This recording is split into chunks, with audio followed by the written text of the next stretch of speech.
we all know baby shark, but get ready for baby snake. Snake season is here. Species like copperheads are having some new additions just in time for Labor Day, but wildlife experts say by being careful, there's no need to be afraid of the baby snakes that'll be out there with mom and dad nearby. Katrin Asaph is at Pinnacle State Park with what you need to know about the slithery serpents and how dangerous they actually are. Yeah, so if you are going to see a copperhead snake, this is the typical location that you might see one. But those sightings are not as common as you might think. And if you're out and about this Labor Day weekend and you do catch sight of one, you should consider yourself lucky instead of being fearful. For Daniel Marchiafava, the outdoors is his comfort zone. Especially over out there. The young visitor from Louisiana has enjoyed taking in all Pinnacle has to offer, including the resident reptiles. You could tell a lot just by looking at its scales.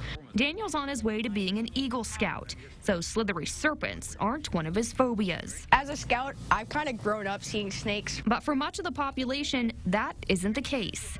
With copperhead babies popping up in parks and an explosion of snakes' favorite food, Arkansans are weary of seeing something like this.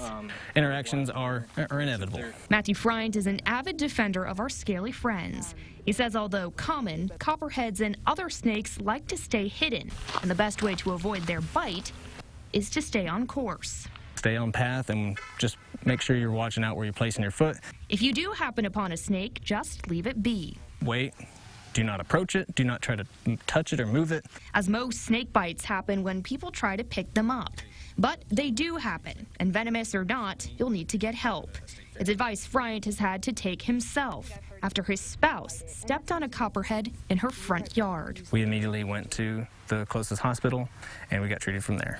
But even with the close call, Friant is still a supporter of Arkansas snakes, a love that's shared. This is their home, and we can't keep on intruding on that. By others who visit their home.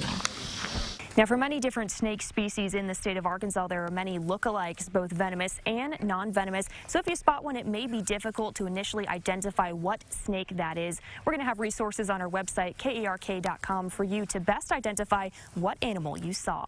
Reporting in Pinnacle State Park, I'm Katrin Asaph. Back to you.